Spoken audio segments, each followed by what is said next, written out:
ko vispār sievietes meklē autobiznesā. Divreiz dzīvē man ir bijis reāli konfrontējuši ar to. Mašīna bija vērtīgāka par dzīvokli. Kad es uzdodu jautājumu, cik tu esi pārdevis savā dzīvē mašīnas, nevienu. Es saku, bet es jau 500. Klausies, ko klients tev stāsta. Nevis runā, bet klausies. Bet tiklīdz tev ir padoti cilvēki, tu kļūsti par mācītāju. Kāpēc? Tāpēc, ka tu vienu un to pašu sprediķi lasi vairākas reizes no vietas. Ka tev jau ir 2,5 miljoni sētā, un tev klients pēdējā brīdī pasaka, es neņemšu tās 8. Prieks tev redzēt. Pirmais, mēs uztaisim tev kādu dzērienu. Man lūdzu ūdeni parastu. Tik vienkārši. Tik vienkārši, jā. Un es tev labprāt kafiju piedāvāt. Es labprāt negribu kafiju. Tu man ierādīji to cigoriņu dzērienu. Jā. Es to arī nopirku mājās. Un kā? Un ļoti labi vakaros, kad negribās vairs kafiju, bet negribās arī tēju. Un viņš ir baigi labais, vai ne? Paldies.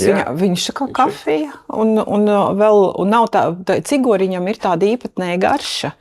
Šitam kaut kā viņi noņēmuši vai no tām vīģēm vai ko nost, tas baigi labais ir. Bet nav jau tā, ka tu kafiju nedzer vispār. Es dzeru no rītiem. Un tagad, kad es zinu, ka man pēc šī vēl būs jābrauc uz Mērsragu, tad es... Šodien? Nu jā, es jau brīvdienās dzīvoju tur. Ok, tā tu uzlādē baterijas. Ja tas nebūtu tik tālu, es visu laiku tur dzīvotu. Tas ir no Mērsragas cēlusies? Nē, es esmu no Liepājas cēlusies, bet redz kā, pienāk kāds brīdis, ka velk atpakaļ uz jūru. No Rīgas uz Liepājas nevar izbraukāt katru nedēļu. Un tad brauc uz Mērsragu? Jā, bet tas vairāk tāpēc, kad es pateicu vīram, ka es Šveicē nedzīvošu, viņš teica, nu tad atrod māju pie jūras. Tev vīrs no Šveices? Nu, no Vācijas, bet jā. Viņš būtu gatavs uz Šveici pārcelties? Nē, viņš ir gatavs, viņš jau dzīvo Latvijā un negrib neko vairs citu zināt. Tagad pie jūras? Jā. Tad jūs par Mērsragu nošķīrāties?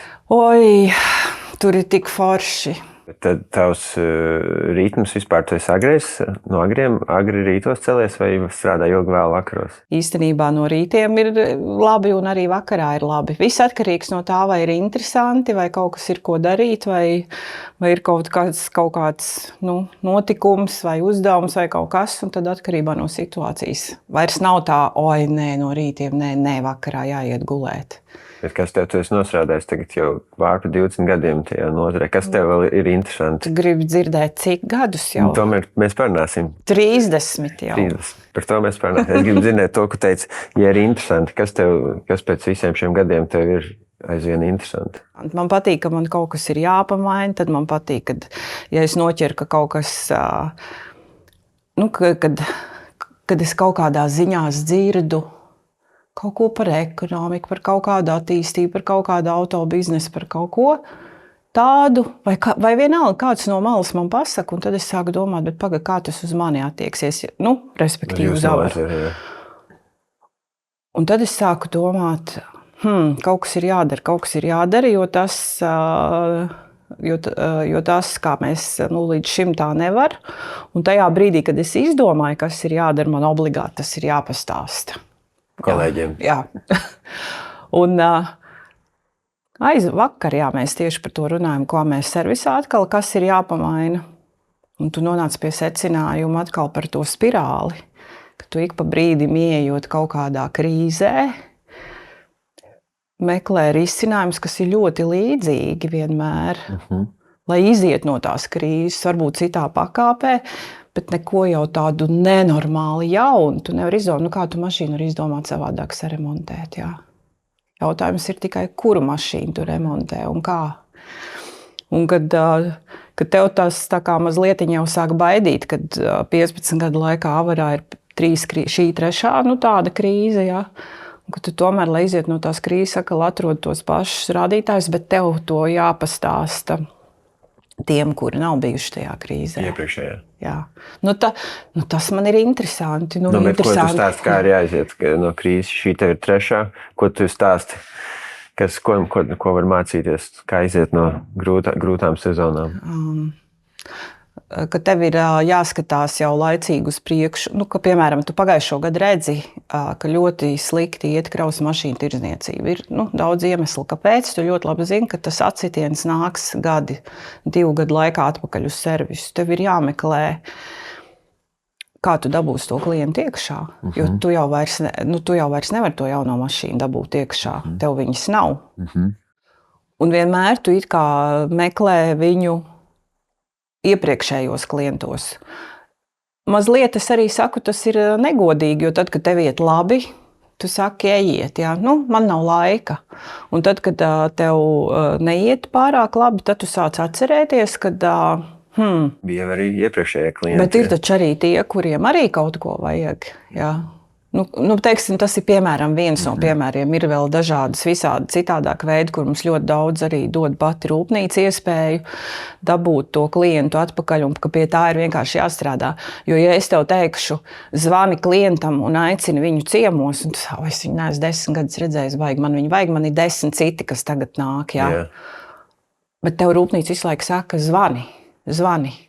Vienā brīdī tev ir jāņem tas papīrs un jāzvana. Un tās ir tādas lietas, kuras tev, kad ir tas ikdienas ierastais ritms, kurš paliek, kurš ir tās lietas tad paliek tādas tā kā uz galda. Kaut kad. Un tagad tev tas kaut kad ir jāceļ atkal augšā.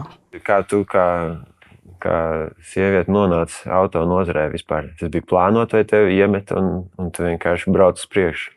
Absolūti neplānot, absolūti nejauši, jo es studēju svešvalodu, vācu valodu konkrēti.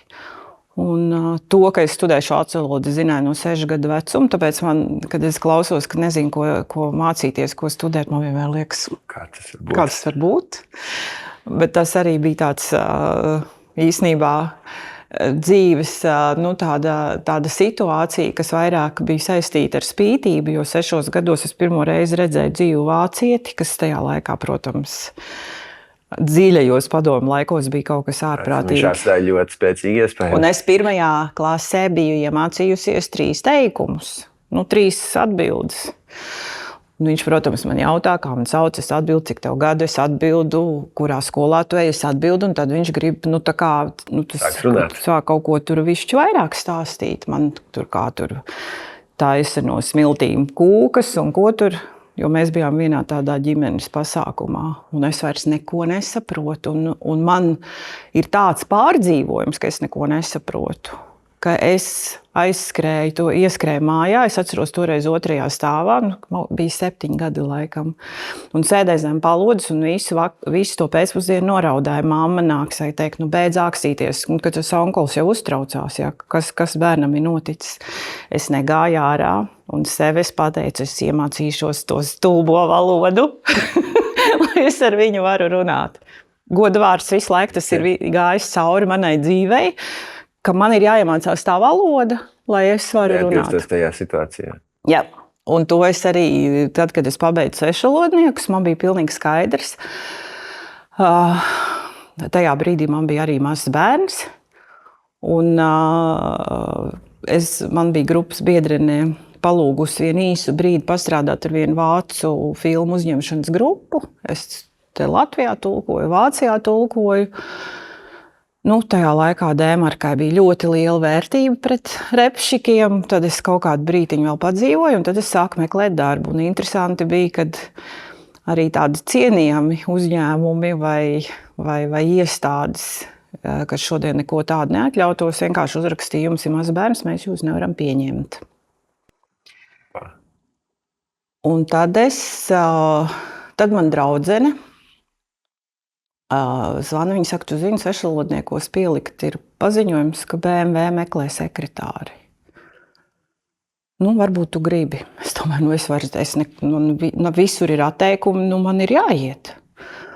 Un likteņa ironija, ka es dabūju iet ar savu bērnu pie rokas, jo man nebija, kas viņu pieskata. Un es aizēju. Es domāju, ja man pateiks nē, bet es nevaru atteikties un pateikt, nē, man nav bērni, vai vēl kaut ko. Un interesantā kārtā pretī man apsēdās kolēģis, kurš mācījās angļos 1 gadu augstāk. Viņš man atpazina. Okay. Viņš saka, tu taču esi no mūsu fakultātes. Es saku, nu jā. Un viņš uzreiz viss, galvenais, ka tu māki svešvalodu, nekas tev nav jāzina par tehniku, viss, nu, par sekretāru. Galvenais, ka tu vāciski runā, ka tu varēsi ar Mīnheni sazvanīties. Un tā es iegāju tajā biznesā. Un 2 mēnešus vēlāk, tas pats, kas mani pieņēma, viņš bija atbildīgs par rezervdaļām, viņš iesniedz atlūgumu.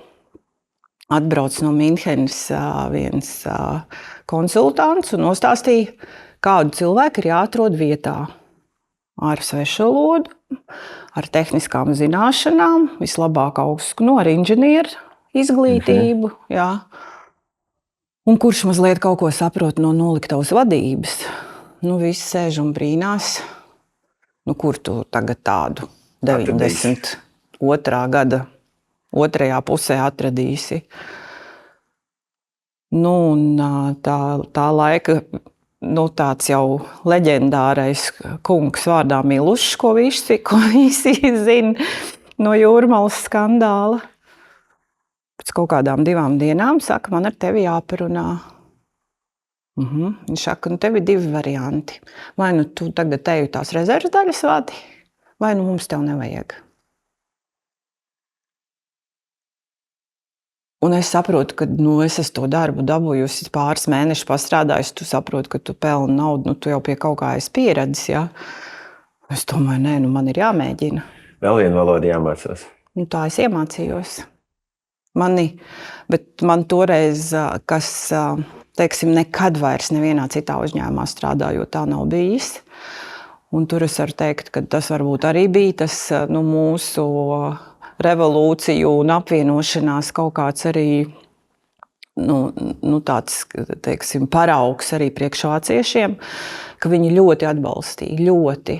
Viņi sūtīja konsultantus, viņi tiešām ļoti skatījās tam līdzi, lai tev palīdzētu. Un man toreiz atsūtīja arī no rūpnīcas uz 2 nedēļām vienu puisi, kurš ar mani staigāja pa to noliktavu. Tā noliktava šodien, tā kā jūs tur balkons varbūt tik liels bija. Ja?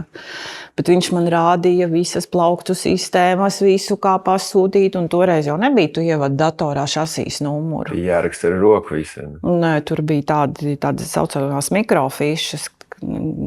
Kādreiz varbūt ir redzēts, ka tāda liela aparāta un tad ir tādas folijas, tu viņus ieliec iekšā un tad tev parāda uz to aparātu, to bildi, to foliju. Tā kā palielināta tā folija.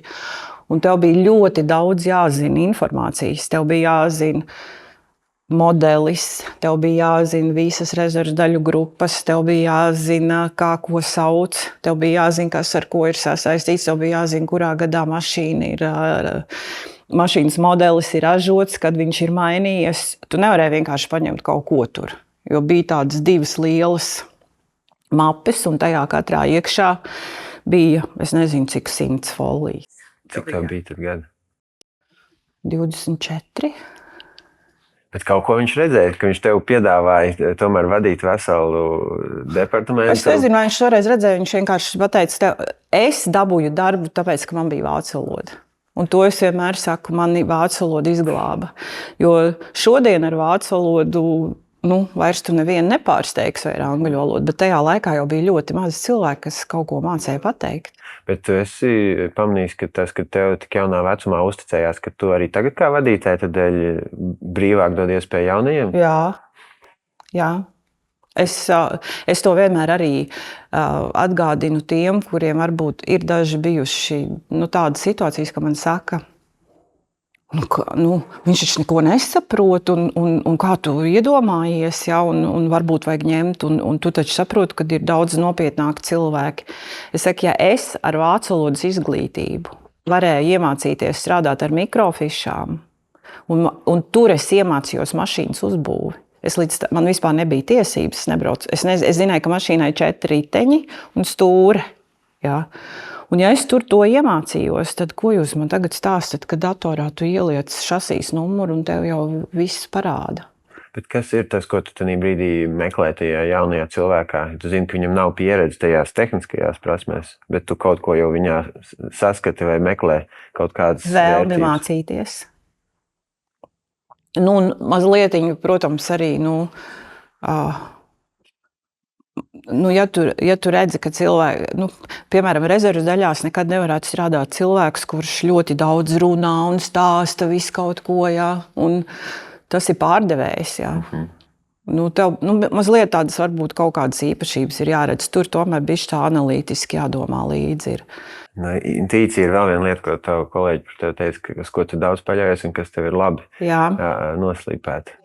Bet ir situācijas, kur tā intuīcija, tev nesanāk neko pieslēgt, jo tāpēc, ka tev ir bezizēja. Tev ir vajadzīgs pieņemt lēmumu, tev diemžēl tā jāsaka, no diviem sliktākiem variantiem ir jāizvēlās labākais. Un tad kāda intuīcija, tu vienkārši paņem ar domu. Bet, tieši runājot par to vadību, nav vadītājs nekā.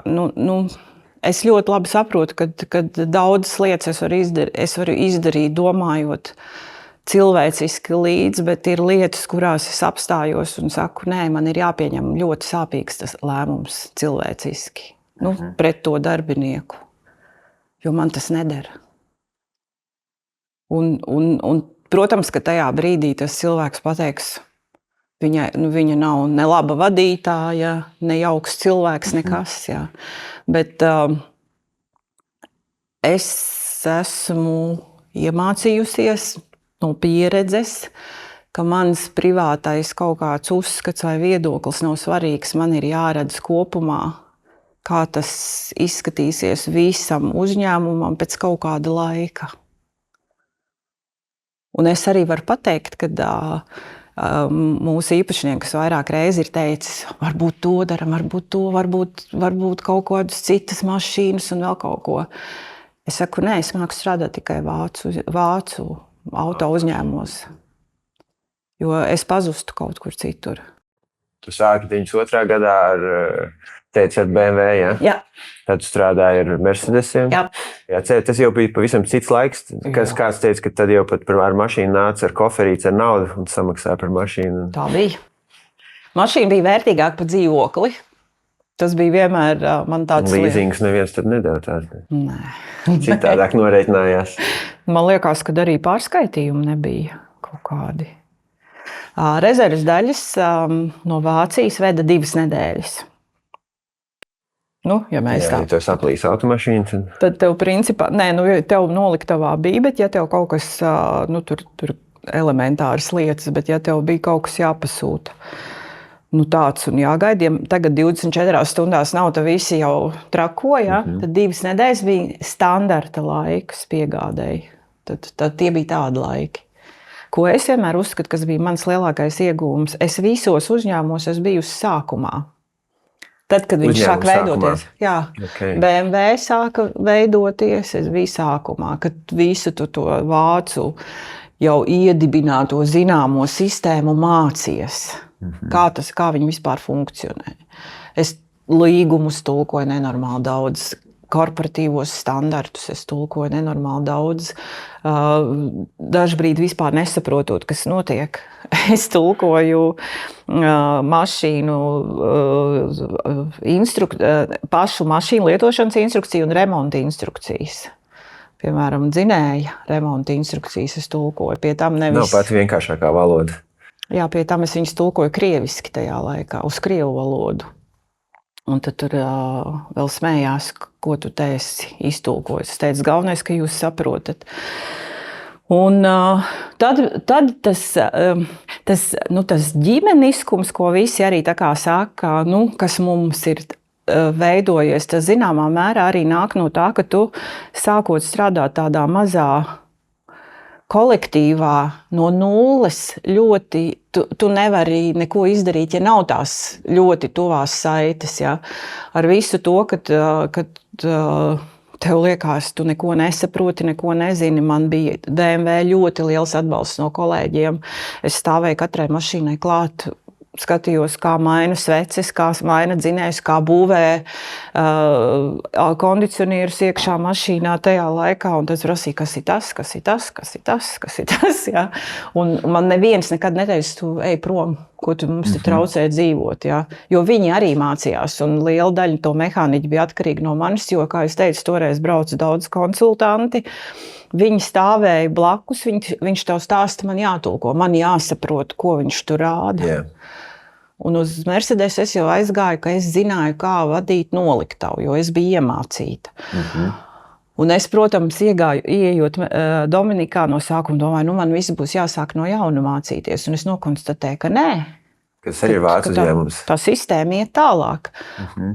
Labi, rezerves daļa nosaukuma bija savādāka. Viens un tas pats saucās savādāk. Un tad es arī tur biju, un tad man palika garlaicīga tām rezerves daļām.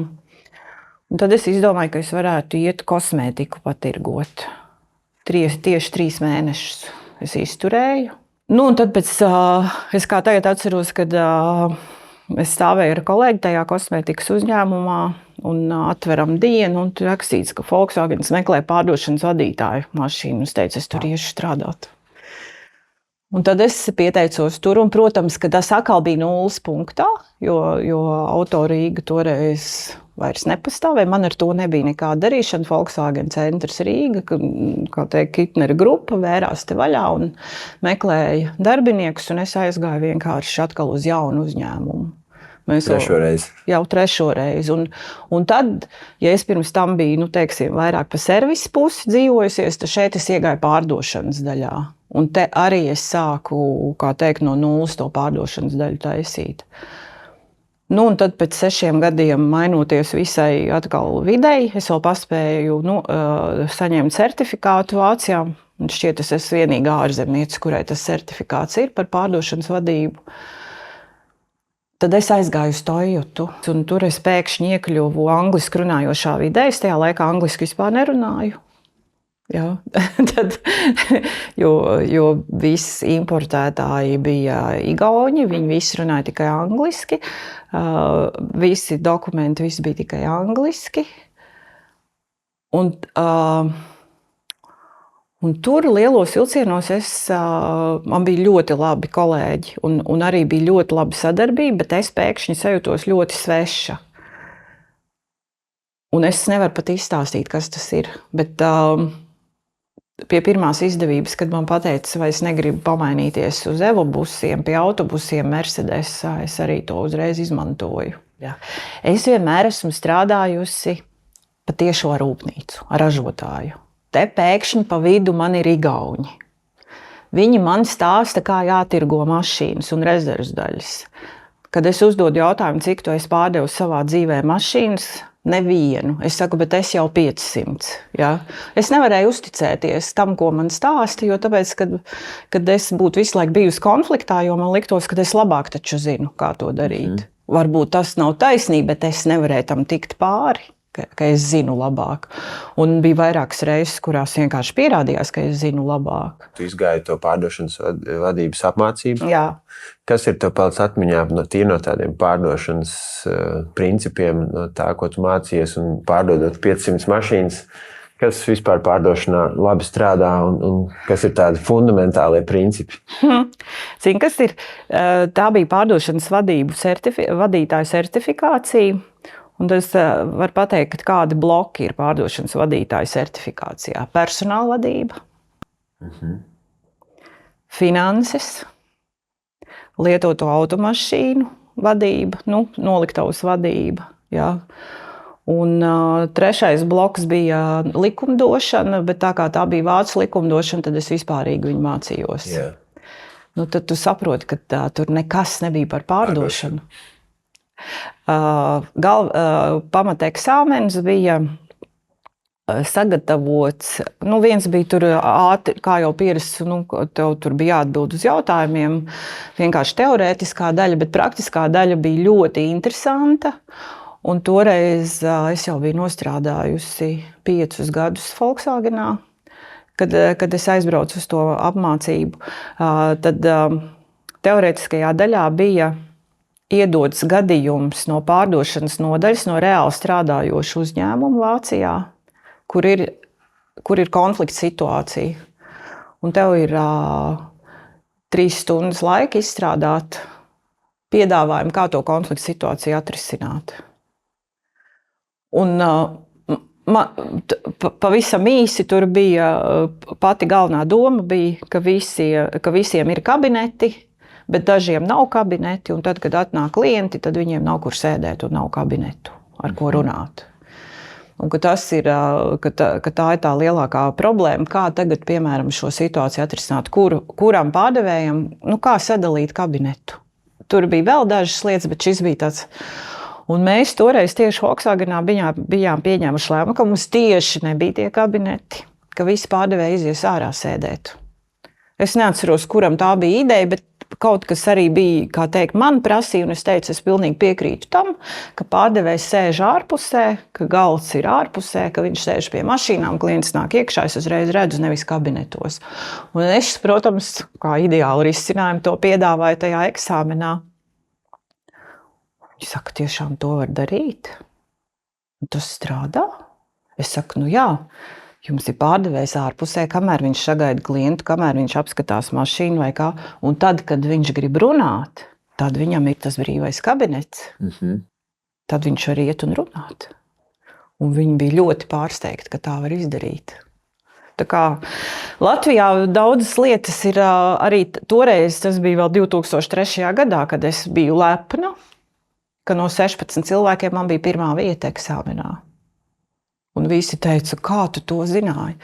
Tāpēc, ka tev tā visa situācija liek būt ļoti, ne tikai man, bet visiem mums lika tajā brīdī būt tomēr radošiem, ja? Izdomāt, kā es varu savādāk, kā es varu atrisināt.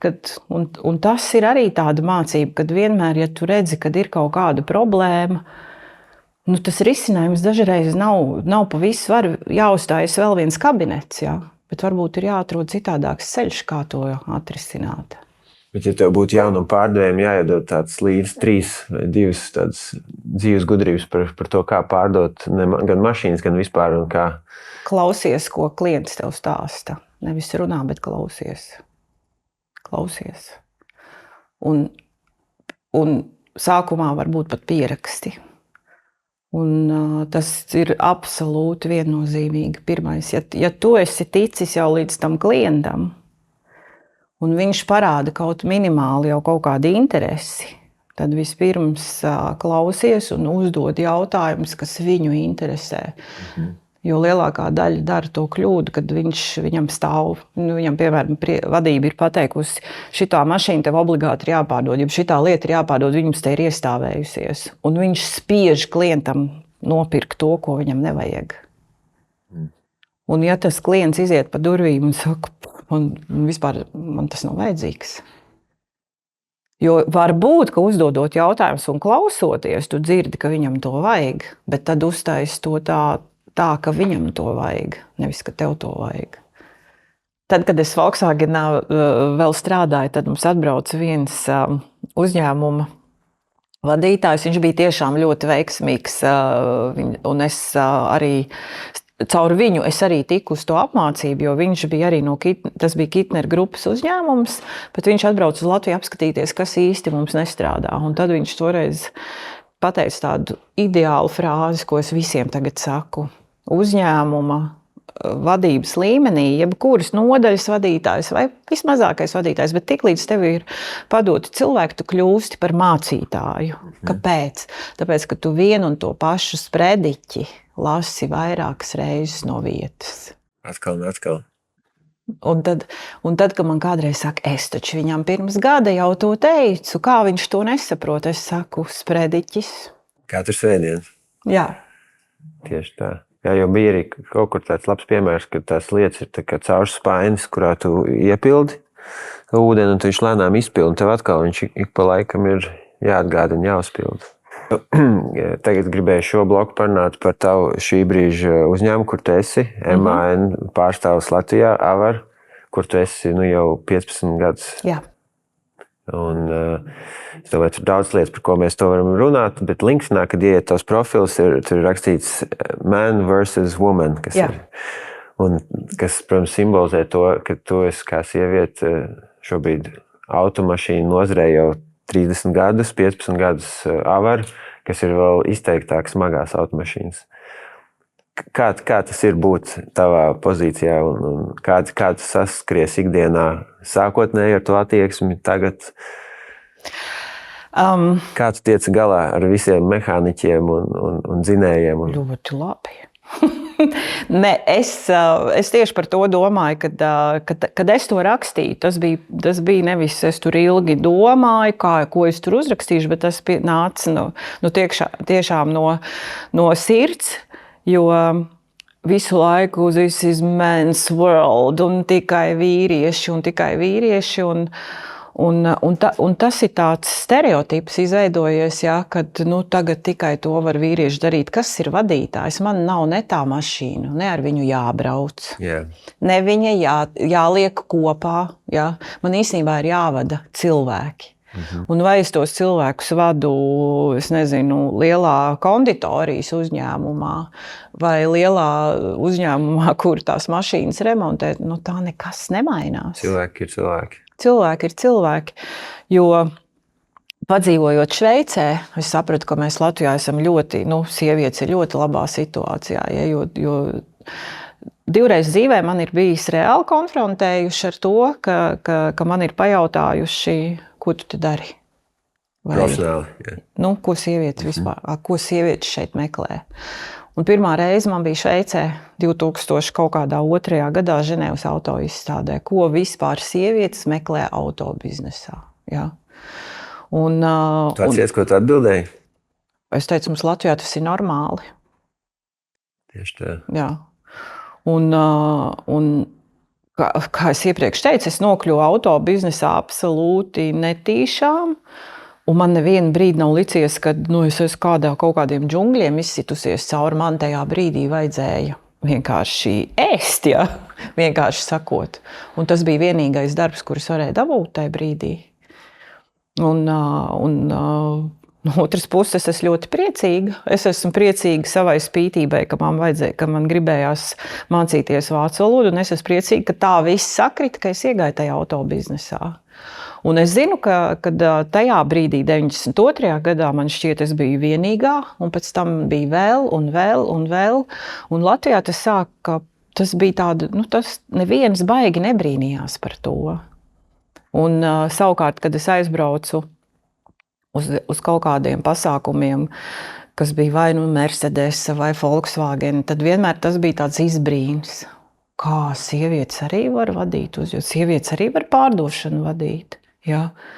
Ka mēs tomēr daudz progresīvāk tajā ziņā. Tur mēs esam tuvāk tām Skandināvijas valstīm. Tu pieminēji to, ka vadīt uzņēmumu vienalga, vai tas ir šāds vai tāds, tas tomēr ir darbs ar cilvēkiem. Jā. Kas tu teikt ir tavi pamatprincipi cilvēku prasmēs un cilvēku vadīšanā, un komandas veidošanā un motivēšanā? Kas ir tie pilāri, uz ko balstās tavs pasaules redzējums?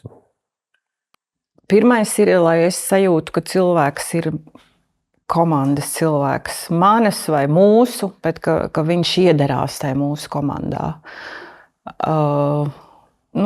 Kad nav pirmajā dienā tāds jautājums, ko jūs te vispār darat, nabadzīgi. Tad kad ir jābūt kaut kādam tam savam, tam iekšējam, arī tam inteliģences līmenim. Tu esi komandas spēlētājs. Jā, obligāti. Obligāti. Es noteikti vienmēr saku, ka man ir ļoti viegli dzīvot, jo es ļoti viegli nodeliģēju darbus. Un ja es esmu nodeleģējusi, tad es ļoti paļaujos uz to, ka viņi saprot, kas tā ir pa atbildību, ko es esmu iedevusi.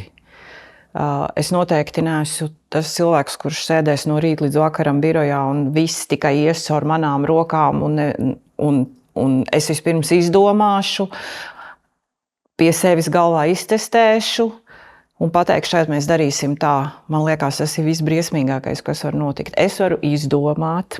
Es noteikti to izrunāšu kopējā sapulcē. Ja nebūs baigi tur kaut kādi nopietni citi pretargumenti, tad es teikšu, daram. Un ja pēc brīža es redzēšu, tas nestrādā, nestrādā, tad es teikšu, mainām. Okay. Un man viens ir absolūti svarīgs noteikums, jeb divi man ir svarīgi noteikumi komunikācijā. Pirmkārt, nekad nedrīkst pacelt toni kategoriski, nekur, nekādā sakarībā. Pat ja tu esi pārskaities zaļš, viens uz otru nekāda klaigāšana mūsu uzņēmumā nedrīkst notikt. Attiecīgi nekādas lamāšanās arī ar svešvārdiem nedrīkst notikt. Jā. Dažādās valodās. Es saprotu, ka kādreiz ir ikdienā, tu tur tev nokrīt kaut kas uz kājas, tad ir saprotams, jā, bet tu nedrīkst komunikācijā to izmantot. Un otrs ir, tu nekad nedrīksti personīgi kritizēt kolēģi kā cilvēku. Tu vari kritizēt viņa rīcību, tu vari kritizēt viņa darbu, bet tu nekad nedrīksti kritizēt viņu pašu. Un to es izmantoju, to es daru. Un es ļoti to vienmēr arī sekoju līdzi, lai citi tā darītu. Lai komandas mikroklimats ir patīkams, vai ne? Lai mēs vienkārši varam strādāt, nevis visu laiku tā kaut kādas intrigas vērpt. Tu tagad esi avarā jau kādu laiku, bet tad, kad tu sāki, cik es saprotu, tad uzņēmums izstījās pavisam citādāk. Man bija tāds citāts, kur teica, ka telpas esot bijuši tik nepiemērotas, ka mehāniķi mēdz teikt, ka ziemā servisā biks piesals klāt. Jā. Es īstenībā pirmkārt vispār aizejot, kad sākās krīze 2008. gadā, es aizgāju strādāt uz skolu un es pateicu, es nekad neatgriezīšos autobiznesā. Es negribu. Es zināju, ka es braukšu uz Šveici un ko es visu esmu redzējusi. Un arī bijušais kolēģis saka, te no MAN, tur viens vācietis visu laiku meklē, un varbūt tu tomēr gribi, un viņam arī tur bija tāda zināma interese pašam par autobusiem. Es domāju, labi, es aiziešu parunāt. Es neko nebiju dzirdējis. Es zināju, kas ir MAN, bet es nekad nebiju dzirdējis, ka vispār te ir tāda pārstāvniecība. Un es domāju, interesanti, ko tad tagad man te pastāstīs. Satiekoties ar Helmutu, arī pazīstot Helmutu, jā, man likās ļoti simpātiski, ka mēs saprotam viens otru no pirmā vārda. Viņš neprasa no manis varoņdarbus, jā. Viņš nebūs tas cilvēks, kurš tagad teiks, kā es tev uzdevu un tu neizdarīji.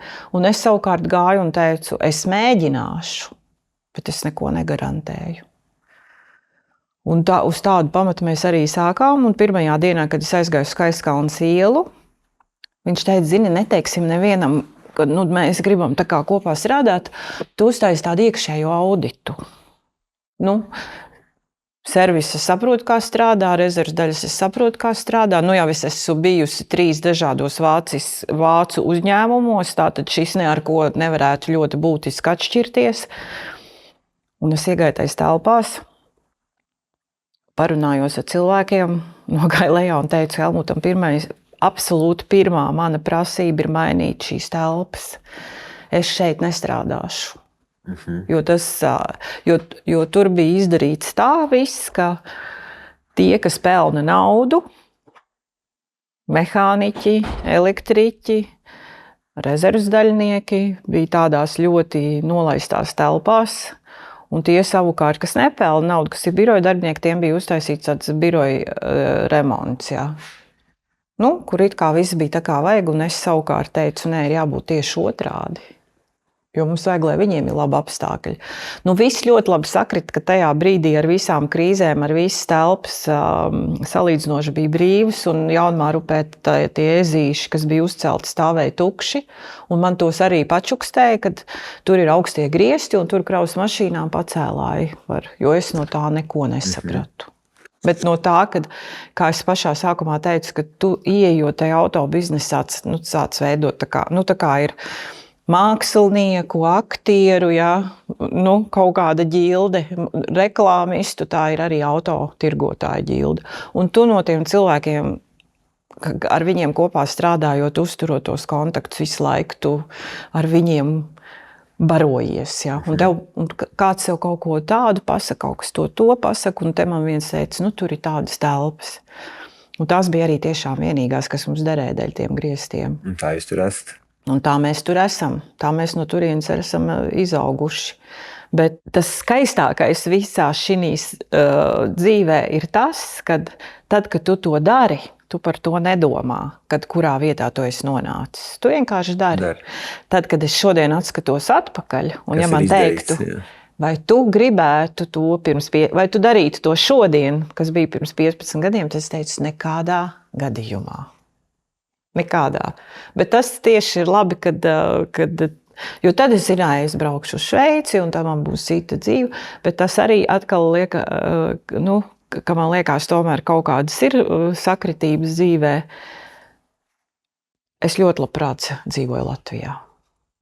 Es biju Šveicē, un tieši pateicoties Avaru un darbam Avaru, jo man neļāva iet prom. Es jau no 11. gada strādāju attālināti. Kad atnāca korona, man bija pilnīgi skaidrs, kā mēs strādāsim, jo es to jau zināju, kā tas darbojās. Darbs no mājām, jā. Es gribēju parunāt par dažādiem uzņēmumu tipiem. Jūs strādājat ar MAN, kas ir liels starptautisks uzņēmums. Tad tu strādāji vairākos vācu, kā teica, sistēmas uzņēmumos. Jā. Un Avars ir ģimenes uzņēmums, kurš arī Helmuts vairākas reizes to arī pats minēja, ka viņam svarīgi, ka tas ir tomēr pretstatā lielajiem, ka tas ir ģimenes uzņēmums. Jā. Un kā tu raksturot katru no šīm 3 grupām? Tā kā ir lielie uzņēmumi, tā kā rūpnīca, ar ko jūs strādājat, ir tie vācu uzņēmumi, kur tev bija pieredze vairākos pēc kārtas, un kas ir tās labās lietas, ko no katra tu redzi, ir vērts paņemt, un kas ir tādā ģimeniskā uzņēmumā? Lieli uzņēmumi, es domāju, baigi neatšķirās, vai tie ir vācu vai amerikāņu, vai kas vispār ir rietuma Eiropas, ja rietumu saucamie. Varbūt ir kaut kāda kultūra, bet tur tu pārsvarā liels uzņēmums vienkārši nozīmē, ka ir struktūra, ir nodaļas, ir atbildība.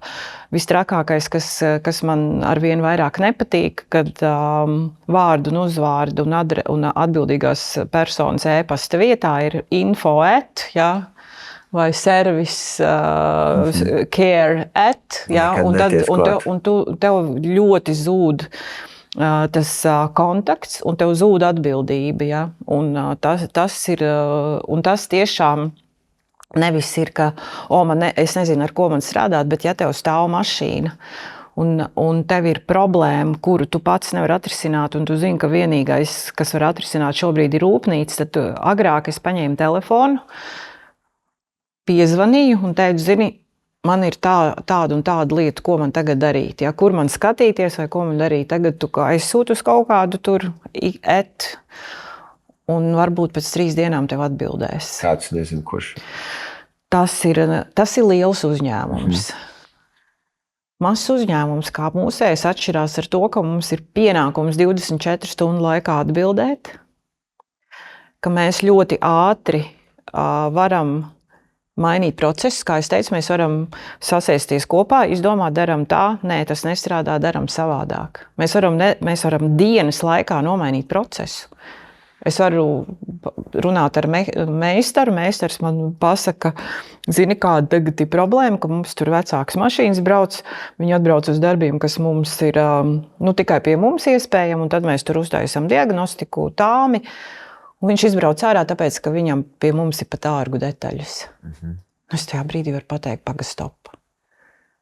Mēs varam piedāvāt arī neoriģinālās detaļas, mums tāda ir atļauja. Un to mēs varam uzreiz tagad darīt. Nav jāgaida kaut kādu manu tur pavēli vai kas. Tas ir sekundes jautājums, piemēram. Ja? Lielā uzņēmumā tu pārsvarā, kamēr no nodaļas uz nodaļu aiziet tas lēmums, jau paiet kaut kāds laiks.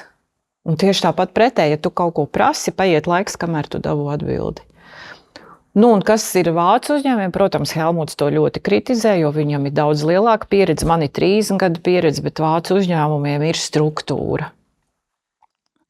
Es nezinu, kā tas citur strādā, bet man vienmēr ļoti patīk tas, ka ir katrai vietai konkrēts, kad ir nodaļas un katrai nodaļai, katrai vietai konkrēts uzdevums. Nevis sekretāri pieņem mašīnas remontā, meistars taisa kafiju, ja? Tā. Protams, ka mēs to, jo man tajā brīdī nav ko darīt, es arī klientiem aiznesu kafiju, bet kad kā darba uzdevumi tev ir ļoti konkrēti un tev nav tādi izplūduši, ja? Kad nevar saprast, Es tagad garantijas taisu, vai es tomēr vēl tur pa vidu runāju ar Miķeli par mārketingu. Katram ir savs skaidrs fokus. Jā. Man tas ir ļoti svarīgi. Jo tu vienā tikšanās reizē teici, ka cilvēki, kas atnāk no citas kultūras, to vācu, viņi tā kā nav viegli iebraukt, un tiem, kas ir strādājuši, viņi uzreiz to noķer. Jā. Un tā tas arī ir. Tas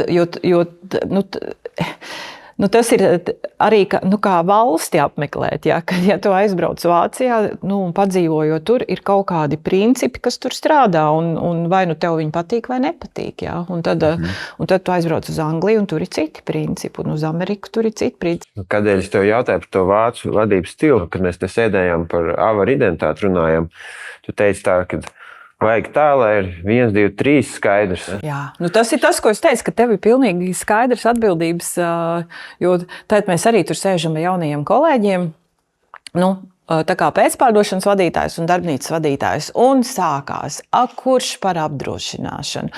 Tas var bišķi tur apdrošināšana, tas var tur bišķi. Es saku, nē.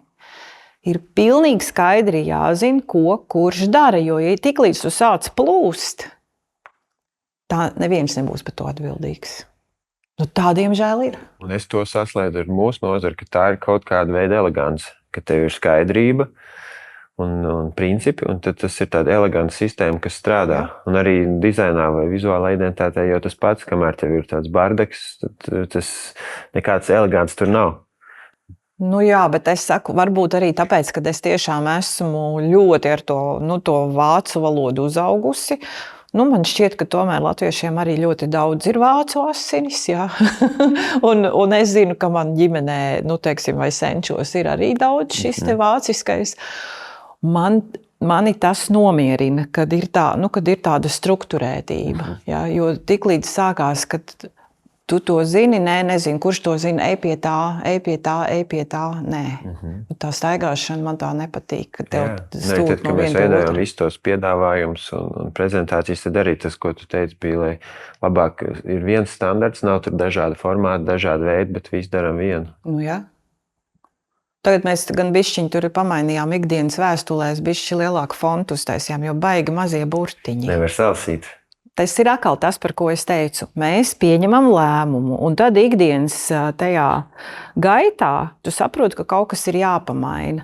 Klients to neredz, to starpību. Viņš redz to formu, ka viss ir tā, ka visi dokumenti ir vienādi. Jā. Bet, ka tajā ikdienas sarakstē tevi 9 vietā tur ir 10, jā, viņš to neredz. Bet mēs zinām, ka viņam ir vieglāk lasīt. Skaidrāk. Jā. Mums ir tas princips, ko mēs sakam ikdienā, ir tas, ka skaidrība virz uz rīcību. Ja tev ir skaidrs, tad tu rīkojies un dari un var izlasīt. Tieši tā. Nē, tur par to mums bija tagad, kad tas standarts nenozīmē, ka viņš nevar bišķi būt pielāgots, ja, bet tas nenozīmē arī, ka tagad es visu izmainu, ja, katru dokumentu savādāk taisu. Bet tu atceries, kad mēs sākām strādāt, kas bija tas katalizators, vai tas bija Helmuts, vai tu, vai Eva, kurš teica, ka mums tagad ir avaru zīmols jāskārto? Tas bija Helmuts. Un tas pat nebija Helmuts, jo īstenībā tad, kad mēs sākām strādāt, tā pamatideja bija pilnīgi cita. Kāda tā bija? Vispār. Tas nāca bija kaut kāda tikšanās mums atkal ar Helmutu un ar viņu tur to finanšu konsultantu. Un pilnīgi garām ejot visā tai tikšanās un finanšu datu analīzē, tas Tomas saka, nezinu, kaut kādam tur viņu uzņēmumam, redzi vīzija un misija un redz, kā izdrukāts smuki un rāda tur. Un jums arī varbūt vajadzētu par to padomāt, tas mēs paši un tas klients saprot, runa bija par vīziju un misiju. Misija, vīzija un viss šie te. Mēs tur kaut ko, ka mums jau tur tajā Facebookā un kur tur arī mūsu mājaslapā ir. Kur jau kaut kas ir uzrakstīts. Kad nav jau tā, ka mēs bez tā dzīvojam. Bet viņš saka uz to, jums vajag padomāt, lai tas tā kā redzams ir. Ka viņš ieejot tajā mājaslapā īsti tu nevar to saskatīt. Bet es saku, tas bija tā. varbūt nākošais gads jūs to varat padomāt par to. Un es sevai saku, droši vien, kad mierā mēs neliksimies, ja, jo ja jau tas ir kaut kur izskanējis, tad varbūt arī tā nav nepareiza ideja. Un kad vajadzētu mums par to vīziju un misiju padomāt. Jā, bet man likās, no visu tā procesa ļoti vērtīgi bija tā viena sestdiena, kad mēs bijām ar visu kolektīvu pie jums. Un te tiešām visi tā kā sanāca un beidzot ir tāds iemesls par to padomāt katram. Nevis tikai pasaka vadītājs, kad... Jā, bet tas ir tas, ko es arī teicu. Tikai komandā strādājot, tu vari aiznest to ideju. Jā.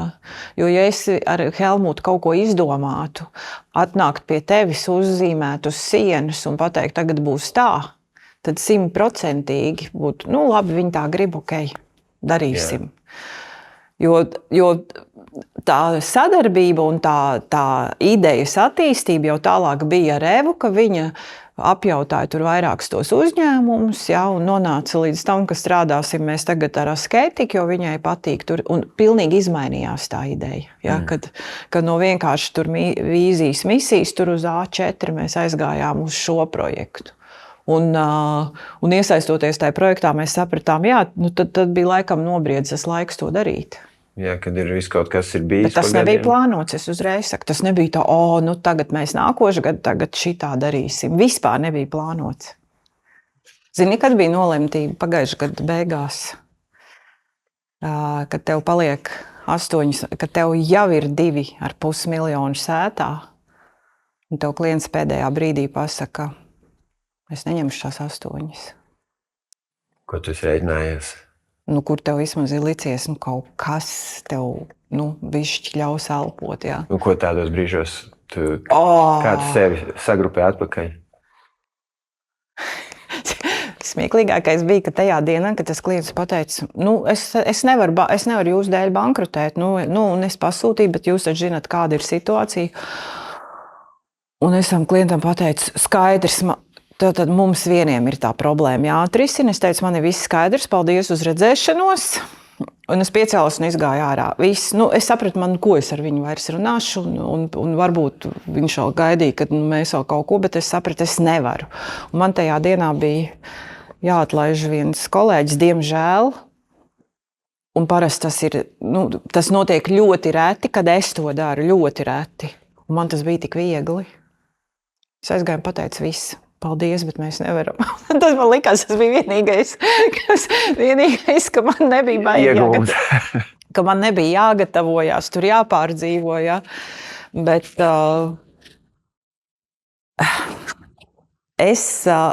man nav uz ko tajā brīdī paļauties. Es vienkārši saprotu, ka tajā brīdī, kad ir tā krīze, tad ir jāmeklē uzreiz plāns B, plāns C, plāns D, kas tagad būs. Un kaut kā tā tirdzniecība jau nav tāds statisks pasākums. Ir kaut kādi plāni, kaut kas būs, kaut kas plānojas, un man atnāk tur viens pārdevējs un saka, oi, man tā patīk tā dienas mašīna, es labprāt viņu gribētu un tā. Es saku, tirgo mašīnas un būs. Tagad jābrauc ar vecu, pēc tam būs jauna.